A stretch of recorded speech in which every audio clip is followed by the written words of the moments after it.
अस्सलामुअलैकुम ख़वातीनो हज़रात, वेलकम किया जाता है आप लोगों को उर्दू रेडियो डॉयचलैंड में और मैं हूँ आपकी होस्ट मैमूना हाशमी। आज लेकर आई है एक और ज़बरदस्त प्रोग्राम। अगर आपने अभी तक फ़ेसबुक पे उर्दू रेडियो डॉयचलैंड को लाइक नहीं किया है तो बराए मेहरबानी इसको लाइक करिए ताकि आप हमारे इसी तरह के पसंदीदा प्रोग्राम्स को देख सकें। उसके साथ-साथ हमारा यूट्यूब पे भी एक चैनल है उर्दू रेडियो डॉयचलैंड के नाम से, तो प्लीज़ वहाँ जाके इसको उर्दू रेडियो डॉयचलैंड को लाइक भी करें और सब्सक्राइब भी करें। तो आइए इस वक़्त अपने प्रोग्राम का बाकायदा आगाज़ करते हैं। इंसान हमेशा इस जस्तजू में रहता है कि उसका आने वाला कल कैसा है या उसके दुश्मन कौन है, उसके हासिद कौन है, उसको कौन तंग कर रहा है, उसको कौन लोग नेगेटिविटी पहुँचा रहे हैं। मगर कहीं न कहीं इंसान की अपनी गलती भी होती है जिसको वो नहीं जान पाता है और इससे उसको काफ़ी हद तक नुकसान होता है। आज मैंने जिस शख्सियत को अपने इस प्रोग्राम में इनवाइट किया है, ना वो फेस रीडिंग करती हैं, ना वो हैंड रीडिंग करती हैं, ना वो कॉफ़ी रीड करती हैं। आपकी पूरी पर्सनैलिटी के वो पहलुओं को रीड करके आपके बारे में बताती हैं, जिनका शायद आपको खुद भी मालूम नहीं होता है। इसीलिए मैंने इस प्रोग्राम का नाम रखा था कि ये खातून बड़ी ही खतरनाक खातून है। जी जनाब, ये आपको आपकी पर्सनैलिटी, आपके वो पहलू जो कि शायद आप भी उनको नहीं जानते हैं, उन पहलुओं से आपको आशना करवाती हैं और आपको पॉज़िटिव वे में रहते हुए ये बताती हैं कि आप अपने आप को बेहतर से बेहतर कैसे कर सकते हैं। तो आइए अपने प्रोग्राम का आगाज़ कर। ठीक है। अस्सलाम वालेकुम लाला रुख जी, कैसी हैं आप? ठीक-ठाक हैं? सबसे पहले तो मैं आपको आपको शुक्रिया अदा करूँगी आपका कि आप अपना टाइम निकाल कर हमारे इस प्रोग्राम में तशरीफ़ लेकर आईं। बहुत शुक्रिया मोना। और आपने मेरा नाम इतनी अच्छी तरह से कहा है लाला रुख, बहुत कम लोग इसको इतनी अच्छी तरह से कहते हैं। शुक्रिया जी। बहुत शुक्रिया, बहुत शुक्रिया। सबसे पहले तो मुझे आपकी पर्सनैलिटी इतनी इंटरेस्टिंग लगी कि मैंने सोचा कि आज मैं आपको अपने इस प्रोग्राम में इनवाइट करूँ और उसकी सबसे बड़ी वजह ये है कि मैंने जब आपके बारे में सुना तो मुझे ये लगा कि ये मैंने फर्स्ट टाइम अपनी लाइफ़ में ऐसी पर्सनैलिटी के बारे में सुना था, जो कि लोगों की फिज़िकल रीडिंग करती हैं। तो मैंने सुना है कि जी फेस रीडिंग होती है, कॉफ़ी कप रीडिंग होती है और उसके अलावा जो है हाथ को लोग पढ़ते हैं। तो मैं पूछना चाहूँगी आपसे कि ये इल्म क्या है? अच्छा, इसको कहते हैं साइकिक पावर्स। साइकिक जो होती है हुँ, वो हमारे दिमाग का एक हिस्सा है, जिसको साइकोलॉजी जब आप एक सब्जेक्ट है लोग पढ़ते हैं, वो आपके जज़्बात, दिमाग, आपकी सोच, इसमें बहुत तरक्की हो चुकी है और दुनिया में पूरे में लोगों ने इसको इस्तेमाल किया है। ये बहुत पुराना आर्ट है, बहुत ज़्यादा। जब से कि मतलब प्री हिस्टोरिक हमने देखा है, पुरानी फ़िल्में आप उठा के देख लें, उसमें हमेशा एक अक्लमंद सा बाबा कहीं बैठा होता था और वो बता रहा होता था कि जी वो बादशाह अपने महलों में रखते थे। इसी तरह ये चलता आया, फिर ये और से बहुत सी जगहों में डिवाइड हो गया, पामिस्ट्री आ गई, न्यूमरोलॉजी आ गई, एस्ट्रोलॉजी आ गई, सितारों का हाल, जंतरियाँ आ गईं। और इंसान को हमेशा से तजस्सुस रहा है अपना फ्यूचर पता करने का, जी मेरे साथ कल क्या हो रहा है। लेकिन उसके बरअक्स देखें, अल्लाह ने हमसे ये चीज़ छुपा के रखी है, क्योंकि ये हमारे लिए बहुत खतरनाक है। अगर ये अच्छी होती तो हम सबको पता होता कि जी कल हम उठेंगे तो ये करेंगे, लेकिन अल्लाह ना करे अगर हमें पता हो, तो शायद हम तो बिस्तर से भी ना उठें कि जी 5 साल बाद तो मुझे पैरालाइज़ हो जाना है या फ़ॉलेज का अटैक होना है या मेरा किडनी फ़ेल हो जाना है, तो फिर ज़िंदगी बहुत मुश्किल होती है। इसीलिए अल्लाह ने ये चीज़ें हमसे छुपा के रखी हैं। अच्छा, आपको सबसे पहले कब पता लगा कि आपके अंदर ये एनर्जी मौजूद है? ये था 1976 था, मैं सेकंड ईयर में थी अच्छा। और मैं अपनी एक फ्रेंड के घर गई थी और उसकी वो मुझे कहने लगी, उसको बहुत अमेरिका जाने का शौक था। मुझे कहने लगी कि बताओ ना मैं कब जाऊँगी अमेरिका? मैंने कहा तुम चली जाओगी, क्यों ऐसे कर रही हो? और उसके अब्बा दूसरे कमरे से उठकर आए तो मुझे कहते हैं, तो वो भागी गई अपने अब्बू को बताया कि लाली ने कहा है अमेरिका चली जाओगी, तो मुझे कहते हैं कि ये कैसे जाएगी अकेली? मैंने कहा नहीं अंकल आप लोग सारे जा रहे हैं। उनका 2 महीने के अंदर-अंदर यूनाइटेड नेशन से कॉल आ गई और वो अच्छा। सारे अमेरिका चले गए। और ये मुझे गॉड गिफ्टेड है, मुझे कहीं से नहीं मिला, मेरे खानदान में कोई भी नहीं करता ये। किया मज़ाक में शुरू हुआ था, पामिस्ट्री से मेरी बड़ी बहन करती थी कॉलेज में और उसके बाद ये आहिस्ता-आहिस्ता खुलता चला गया। मैं जिसको जो कहती थी हो जाता था। पिछले 10 साल में मैंने 5 बार कुरान पाक तर्जुमे से पढ़ा है। अल्हम्दुलिल्लाह समझने की कोशिश की है, यकीन माने बहुत गहरी किताब है और हम तो बहुत चुल्लू भर पानी भी उससे अक्ल नहीं ले सकते। लेकिन जिन्होंने भी इसको पढ़ा है या इसमें आगे गए हैं, वो ये कहते हैं कि अगर इसके पीछे खुदादाद सलाहियत ना हो, तो आगे नहीं बढ़ सकते। अच्छा, पूरी दुनिया में इसको बहुत चीज़ों के लिए इस्तेमाल किया जाता है, पाकिस्तान में तो मेरा ख़्याल है अभी लोग नया-नया सुन रहे हैं। जी, जी, अमेरिका में, इंग्लैंड में बहुत सालों से सेकंड वर्ल्ड वॉर से तो जो मैंने कहानियाँ पढ़ी हैं, उसमें ये यूज़ होता था। लेकिन अगर लोग मुझे कॉल करके कहते, "जी हमारे बारे में बताएँ।" मैं आपके बारे में बताइए। क्या हाँ, बताऊँ? जी आपकी नाक है, आँखें हैं, आपके 2 हाथ हैं, कसम से आप इंसान लगते हैं। तो वो इसको ना लोग जोक ज़्यादा लेते हैं। मैं चाह रही हूँ कि इसको लोग जोक में ना लें। जो जिनके सीरियस इश्यूज़ हैं, बिल्कुल, जो एकदम बहुत सही। मुश्किल मुश्किल में हैं और हाँ, उनको मदद की ज़रूरत है, आप सबसे दरख्वास्त है कि अगर किसी को ज़रूरत है मदद की, तो आप मोना से फ़ोन करके मेरा कॉन्टैक्ट नंबर ले लीजिएगा। मैं इधर इसलिए नहीं देना चाहती कि आपको पता है फिर क्या हो जाएगा। सब फ़ोन करेंगे और जिनको सही में ज़रूरत है, वो मुझ तक नहीं पहुँच सकेंगे। इसलिए बहुत शुक्रिया।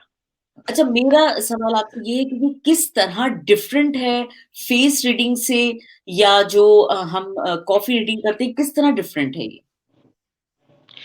अच्छा, मैंने सच्ची बात है मोना आज तक किसी को कॉफ़ी रीडिंग रियल लाइफ़ में अपने सामने करते नहीं देखा। ना मैंने जी, कभी किसी से पूछा कि क्या तरीका होता है या किस तरह करते हैं, तो मुझे उसके बारे में इतना पता नहीं है। मेरे सामने जो भी जूते पहनकर आप आएँगे, आप सिर्फ़ मैं आपके जूते देखूँ, आप मुझे बंदा ना दिखाएँ। मैं आपको उसकी पूरी पर्सनैलिटी बता दूँगी कि ये कैसा है। ये वो आपके फ़ेस का सिर्फ़ आपके अंदर का पर्सनैलिटी, क्योंकि ज़ाहिर-सी बात है आपके चेहरे पे कहते हैं ना चेहरा आपकी पूरी उसकी बता खुली देता है कि किताब हाँ, हाँ। आपकी आप किताब है, खुली किताब है, लेकिन चेहरा बहुत कुछ छुपा भी जाता है। साइकिक रीडिंग में बहुत कुछ खुल जाता है, जब आप किसी के अंदर घुसते हो। ये ऐसे ही है जैसे कि एक्स-रे मशीन होती है ना, अब आप उसके हुँ, सामने खड़े हुए आपने एक्स-रे लिया, अंदर से आपको सारे हड्डियाँ नज़र आ गई। तो हुँ, साइकिक रीडर भी ऐसा होता है कि मैं उन्हें यही कहती हूँ कि भाई पहले ये सोच लीजिएगा कि डॉक्टर दाई की तरह हूँ, आपका सब कुछ मेरे सामने खुलकर आ जाएगा। तो एक तो झूठ ना बोलें, जैसे डॉक्टर से झूठ बोल के नुकसान है ना, ऐसे ही साइकिक रीडर से झूठ बोल के नुकसान है।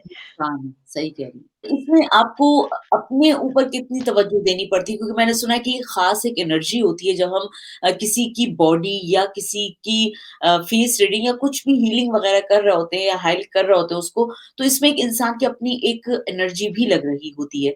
तो इसमें कितना अफ़ेक्ट करती है अपनी बॉडी इस अमल में?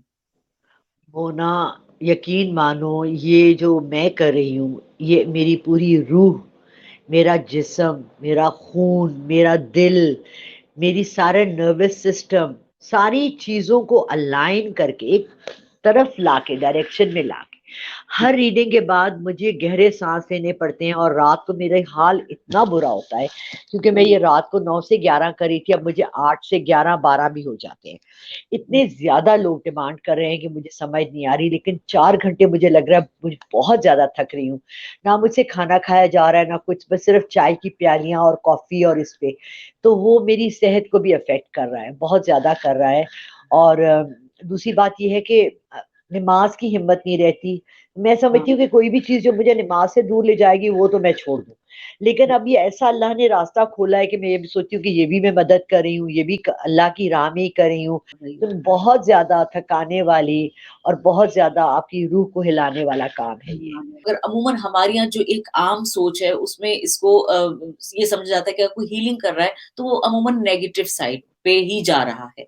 तो आप इसमें आपका क्या पहलू होता है? आप इंसान के कौन से पहलू या कौन-सी प्रॉब्लम्स को जो है वो समझती हैं कि ये पॉजिटिव वर्क है, इस पे मैं काम करूँगी? या आपकी नज़र में दोनों चीज़ें एक सी हैं, आपका काम सिर्फ़ वर्क करना है?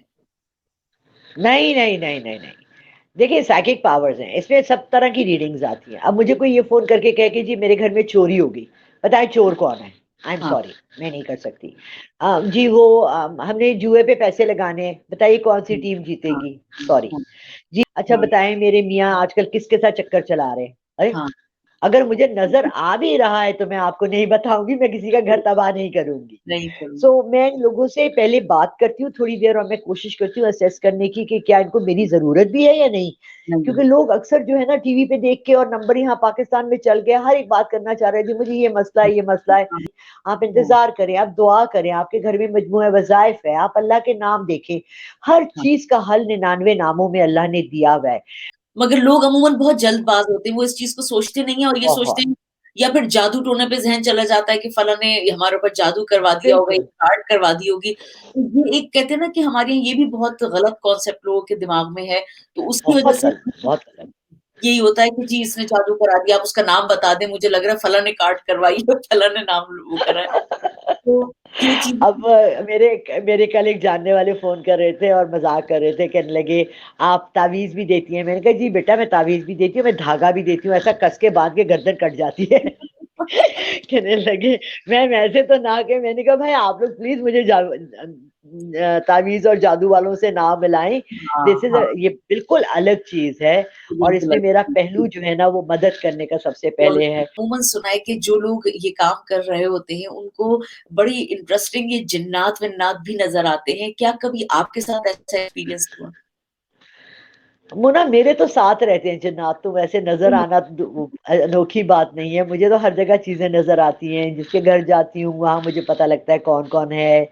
और ओह! देखिए अब दुनिया इतनी ज़्यादा फैल गई है कि पहले तो जिन्नात जो थे वो बेचारे दरख्तों में, हाँ, पहाड़ों पे, अब इंसान ने हर जगह तो कब्ज़ा कर लिया, तो जिन्नात कहाँ जाएँ? उनकी भी हाँ, तो एक बहुत बड़ी तादाद है, हमें पता भी नहीं जी, है कि शायद उनकी तादाद हमसे भी ज़्यादा हो। क्योंकि ये कहीं भी नहीं मेंशन हुआ कि कितनी तादाद होगी जिन्नात की।